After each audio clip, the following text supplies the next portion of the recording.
नमस्कार दोस्तों, आपका स्वागत है आपके अपने YouTube चैनल अद्भुत ज्ञान गंगा पर। हमारी आज की कहानी है कोयल की 3 अनमोल बातें। आज हम आपको बताएंगे कोयल की ऐसी 3 बातें जिनको हर इंसान को अपने जीवन में याद रखना चाहिए। कोयल की इन बातों पर अमल करने वाला व्यक्ति अपने जीवन में कभी दुखी नहीं रह सकता। वह अपने जीवन के हर संकट को पार कर सकता है। वह अपने जीवन की किसी भी समस्या से बड़ी आसानी से लड़ सकता है, उससे बाहर आ सकता है। वह इंसान कभी भी अपने जीवन से दुखी नहीं हो सकता और सदैव अपने परिवार का अच्छे से पालन पोषण कर सकता है। वैसे तो हर कोई अपने परिवार का पालन पोषण अच्छे से करता है। हर माता पिता अपने बच्चों का अच्छे से पालन पोषण करते हैं और माता पिता यही चाहते हैं कि उनका बच्चा सबसे आगे निकले और सर्वश्रेष्ठ बने। सब माता पिता यही चाहते हैं कि हमारा बच्चा पढ़ लिख कर एक बड़ा आदमी बने और पूरे संसार में हमारे बच्चे का नाम रोशन हो। कोई भी माता पिता ऐसा नहीं चाहते हैं कि उनका बच्चा नालायक निकले और सबसे पीछे रह जाए। हर माता पिता यही चाहते हैं कि उनका बच्चा हमेशा आगे बढ़ता रहे और दिन दुगनी रात चौगुनी तरक्की करता रहे। बच्चों की खुशी के लिए माता पिता अपने प्राण तक न्यौछावर कर देते हैं, अपनी संपूर्ण जमा पूंजी भी न्यौछावर कर देते हैं। वे सब कुछ अपने बच्चों पर कुर्बान कर देते हैं, लेकिन उन्हीं माता पिता को एक दिन बच्चे ठुकरा देते हैं। इस कलयुग में ऐसे माता पिता को आजकल के जो पढ़े लिखे लोग होते हैं वह उन्हें वृद्ध आश्रम में छोड़ देते हैं। माता पिता भगवान का दूसरा रूप होते हैं, लेकिन जब लोग ज्यादा पढ़ लिख जाते हैं तो वह इस बात को भूल जाते हैं। वे अपनी पत्नी के कहने पर अपने माता पिता को ठुकरा देते हैं और वह उनको वृद्ध आश्रम में छोड़ देते हैं। आज के समय में जो लोग शहरों में रहते हैं और ज़्यादा पढ़ लिख जाते हैं, ज़्यादा विद्वान और बड़े लोग बन जाते हैं, ऐसे लोगों की ऐसी हरकतें देखी जा सकती हैं। जो लोग गरीब होते हैं वह अपने माता पिता की सेवा करते हैं। हाँ, गरीबों में भी कुछ लोग ऐसे होते हैं जो अपनी पत्नी के कहने में आकर अपने माता पिता को छोड़ देते हैं, उन्हें दर दर की ठोकरें खाने के लिए छोड़ देते हैं, अपने माता पिता से अलग रहने लगते हैं, अपने माता पिता को अलग खाना बनाने के लिए मजबूर कर देते हैं और बुढ़ापे में माता पिता अपना अलग से खाना बनाकर खाते हैं। आज की हमारी कहानी बहुत ही ज्ञानवर्धक है। ये एक कोयल की कहानी है। इस कहानी से आपको पता चलेगा कि कोयल अपने बच्चों की परवरिश कैसे करती है और जब कोयल के बच्चे बड़े हो जाते हैं तो वह अपने माता पिता के साथ कैसा व्यवहार करते हैं, कैसा बर्ताव करते हैं। जो लोग अपने माता पिता को ठुकरा देते हैं, ऐसे लोग हमारी कहानी को जरूर सुने।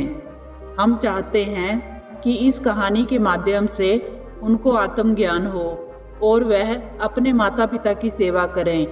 तो चलिए शुरू करते हैं आज की कहानी। प्राचीन समय की बात है। एक जंगल में एक कोयल और उसका पति रहा करते थे। दोनों अपना जीवन बहुत सुख से बिता रहे थे। एक समय की बात है कि कोयल गर्भ धारण कर लेती है और गर्भवती हो जाती है। कुछ दिनों के बाद कोयल के प्रसव का समय आता है। तब कोयल अपने पति से कहती है कि मेरे प्रसव का समय नज़दीक आ गया है और आप किसी अच्छे घर का इंतज़ाम कीजिए, किसी अच्छी जगह का इंतज़ाम कीजिए जहां हम अपने बच्चों को जन्म दे सकें। जहां कोयल रहती थी उसी के पास में एक सेठ का घर था। वह सेठ बहुत अमीर था, बहुत पैसे वाला था। उसके पास किसी भी चीज की कोई कमी नहीं थी। धन दौलत और नौकर चाकर किसी भी चीज की कोई कमी नहीं थी। बहुत समय के बाद सेठ के घर में पुत्र पैदा हुआ था, इसलिए उन्होंने अपने पुत्र को बहुत ही लाड प्यार से पाल पोस कर बड़ा किया। जब सेठ का वह लड़का बड़ा हुआ तो उस लड़के को उन्होंने बहुत अच्छे से पढ़ाई लिखाई करवाई। उसने अपने बच्चे को अच्छे से विद्यालय से शिक्षा दिलवाई और उसको पढ़ा लिखा कर एक बड़ा आदमी बना दिया। जब लड़का पढ़ लिख कर विद्वान बन जाता है तो वह अपने पिता से कहता है कि पिताजी, मुझे इस राज्य का राजा बनना है, इसलिए आपके पास जितनी भी जमा पूंजी है वह सारी मुझे दे दीजिए, उससे मैं एक सेना का निर्माण करूंगा।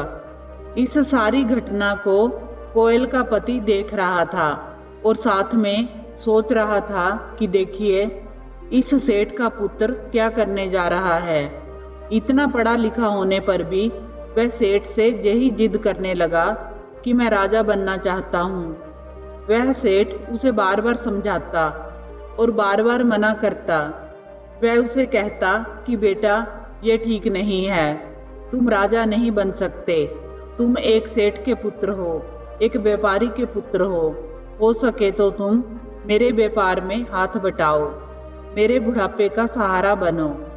लेकिन वह सेठ का लड़का जो पढ़ लिख कर विद्वान बन गया था, कानून की प्रक्रिया उसको अच्छी तरह से मालूम थी, राजनीति की बातें उसको अच्छी तरह से मालूम थी, इसलिए वह ये चाहता था कि वह इस राज्य का राजा बने। इस बात के लिए वह अपने पिता से बार बार जिद करता और पिता उसको बार बार समझाते और मना कर देते। सेठ उससे कहता कि बेटा, ऐसा करना ठीक नहीं है, यदि हमारे राज्य के राजा को इस बात का पता चल गया तो वह हमें इस नगर से निकाल देंगे, वह हमें हमेशा के लिए निष्कासित कर देंगे। लेकिन सेठ का वह पुत्र अपने पिता की बातों को नहीं मानता। वह वही करना चाहता था जो उसका दिमाग कह रहा था, क्योंकि वह यही चाह रहा था कि वह उस राज्य का राजा बने। अपने पिता से बार बार इस बात के लिए जिद करता रहा और काफी समय निकल गया। रोज रोज लड़ाई झगड़ा करता और रोज जिद करता। इसी तरह काफी समय बीत गया और वह सेठ बुजुर्ग होता चला गया। अब उस सेठ में इतनी शक्ति नहीं बची थी कि वह अपने पुत्र का सामना कर सके। समय के साथ साथ जैसे ही वह सेठ धीरे धीरे बुजुर्ग होने लगा और उसका पुत्र जवान होता गया, तो वह अपने ही पिता से हाथापाई करने लगा और उससे बार बार यही कहता कि तुम्हारे पास जितनी भी जमा पूंजी है वह सारी मुझे दे दो, उससे मैंने एक सेना का निर्माण करना है। इन सारी घटनाओं को उस कोयल का पति खुली आंखों से देख रहा था। कभी कभी वह सेठ का पुत्र अपने पिता को बहुत बुरी तरह पीटता, लेकिन वह सेठ अपनी जमा पूंजी अपने पुत्र के हवाले नहीं करता, लेकिन वह फिर भी अपने पुत्र को समझाकर उसको सही रास्ते पर लाने की कोशिश करता। एक दिन पिता और पुत्र में खूब झगड़ा होता है और पुत्र अपने पिता को ऐसी जगह मारता है कि उसकी मृत्यु हो जाती है। उसके बाद वह सेठ का लड़का अपने पिता का अंतिम संस्कार भी नहीं करता है और वह अपने पिता की सारी जमा पूंजी समेटकर वहां से चला जाता है और फिर वह उससे एक सेना का निर्माण करता है। उस राज्य के राजा से युद्ध करने की तैयारी करता है। उधर उसके पिता की लाश धीरे धीरे सड़ने लगती है, गलने लग जाती है, उसे बदबू फैलने लगती है।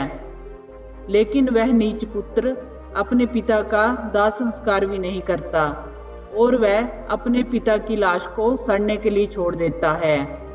उस सेठ की लाश में धीरे धीरे कीड़े पड़ जाते हैं और वह खराब हो जाती है। उधर वह लड़का उस नगर के राजा से युद्ध की तैयारी करता है और उस राजा पर युद्ध की चढ़ाई कर देता है। राजा की सेना भी युद्ध के लिए तैयार हो जाती है।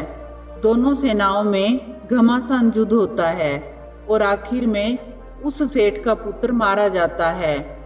सेठ के लड़के की मृत्यु के बाद राजा विजयी हो जाता है। इस घटना को कोयल का पति प्रतिदिन अपनी आंखों से देख रहा था।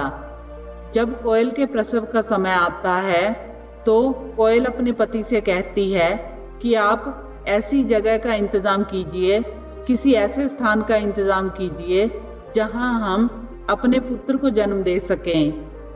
तब कोयल का पति कोयल से कहता है कि प्रिय, पूत कपूत सदा से ही होता है, इससे बेहतर तो ये है कि इसको जन्म ही ना दें। हो सकता है कि उस सेठ के लड़के की तरह एक दिन यह भी हमारा अंत कर दे, इसलिए इसे जन्म देने की कोई जरूरत नहीं है। क्योंकि वह कोयल का पति उस सेठ के पुत्र और सेठ की पूरी घटना को अपनी खुली आंखों से देख चुका था, इसलिए वह कोयल से कहता है कि पुत्र को जन्म देने की कोई जरूरत नहीं है, हम दो हैं और दो ही रहेंगे। लेकिन कोयल अपने पति से कहती है कि माता कभी कुमाता नहीं होती, पुत्र तो माता की आत्मा होता है और वह सदैव अपने पुत्र को आगे बढ़ता हुआ देखना चाहती है। लेकिन कोयल का पति बार बार इसी बात को कहता है कि पुत्र तो कुपूत होता है, इसलिए इसे जन्म देने की कोई आवश्यकता नहीं है। कोयल का पति कोयल से कहता है कि हम बागों में रहते हैं, अच्छे अच्छे फल खाते हैं, जितने भी संसार में पक्षी हैं सबसे अच्छा भोजन हम ग्रहण करते हैं।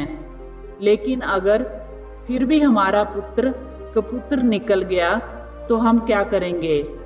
मुझ में वह सहन शक्ति नहीं है कि मैं ये सब सहन कर सकूं। यदि मेरा पुत्र कुपुत्र निकला तो यह मुझसे सहन नहीं होगा। फिर भी कोयल अपने पति को बार बार समझाने की कोशिश करती है। कोयल का पति बिल्कुल इनकार कर देता है। वह कहता है कि मुझे पुत्र की आवश्यकता नहीं है। जिस जीव जंतु का पूत कपूत निकल जाए उसका तो जीना ही व्यर्थ है, उसका तो सारा जीवन ही बेकार हो जाता है। कोयल का पति बिल्कुल इनकार कर देता है कि हमें पुत्र की आवश्यकता नहीं है और वह किसी भी तरह के घोंसले का निर्माण नहीं करता। अंततः कोयल परेशान हो जाती है और कोयल का प्रसव का समय बिल्कुल नजदीक आ जाता है। फिर कोयल का पति उससे कहता है कि यदि तुमने अंडे दिए और पुत्र को जन्म दिया तो मैं तुम्हें छोड़ दूंगा या फिर तुम्हें जान से मार दूंगा। फिर कोयल सोचने लगती है कि मेरे पति मुझसे बहुत नाराज हैं और इनको पुत्र से बहुत नफरत है, अब मैं करूं तो क्या करूं। कोयल सोचती है कि माँ बनना तो हर नारी का सुख होता है। हर नारी चाहती है कि वह माँ बने, वह पशु पक्षी हो या फिर कोई इंसान, वह कोई भी हो, लेकिन हर नारी यही चाहती है कि वह माँ बने। जब तक वह माँ नहीं बनती तब तक उसका जीवन व्यर्थ होता है। इसलिए हर नारी चाहती है कि वह माँ का सुख प्राप्त करे, कोई उसको माँ कहने वाला प्राप्त हो। यही सोचकर कोयल दूर उड़कर चली जाती है। तब तक उसके प्रसव का समय बिल्कुल नजदीक आ जाता है। तब कोयल सोचती है कि अगर मैं घोंसला बनाकर उसमें अंडे दूं तो मेरा पति अंडे फोड़ देगा, वह उन्हें नीचे गिराकर तोड़ देगा, तो अब मैं करूं तो क्या करूं। यही सोचते हुए वह कोयल एक कौवे के घोंसले में पहुंचती है। वहां पर घोंसले में कौवे के अंडे रखे हुए थे। वह कोयल कौवे के अंडे नीचे गिरा देती है और खुद अपने अंडे वहां दे देती है। अंडे देने के बाद वह कुछ दूरी पर जाकर बैठ जाती है और अपने अंडों को निहारती है और सोचती है कि एक दिन मेरा पुत्र मुझसे माँ कहेगा और मैं माँ बनने का सुख प्राप्त करूंगी। इतनी देर तक वह कौवे अपने घोंसले में वापस आ जाते हैं और घोंसले में बैठ जाते हैं।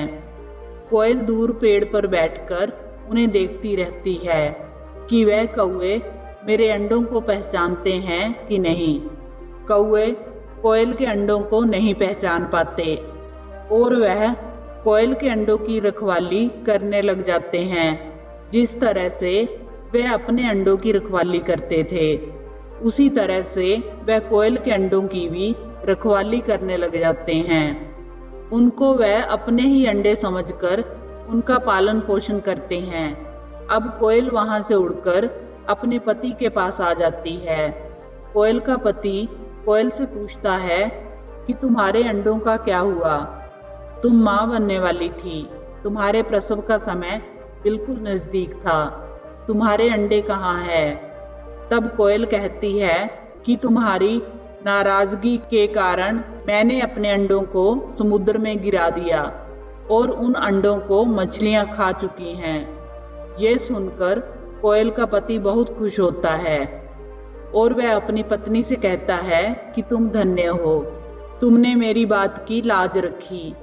लेकिन कोयल के पति को ये मालूम नहीं था कि कोयल के अंडे को कौवे संभाल रहे हैं और कोयल कौवे के घोंसले में अपने अंडे छोड़कर आई है। उधर जब वह अंडे पकते हैं तो कौवे के घोंसले में कौवे की जगह कोयल निकलती है और कोयल के बच्चे बड़े होते हैं और बड़े होने के बाद अपना जीवन व्यतीत करने लगते हैं। कोयल कभी भी अपने बच्चों का पालन पोषण नहीं करती है और ना ही कोयल का पति करता है। कोयल के अंडे को सिर्फ कौवे संभालते हैं और कौवे ही उनका पालन पोषण करते हैं और जब वह बड़े होते हैं तब वह कोयल की तरह ही व्यवहार करते हैं। हमारी ये कहानी यहीं पर समाप्त होती है। आप अपने माता पिता की सेवा जरूर करें।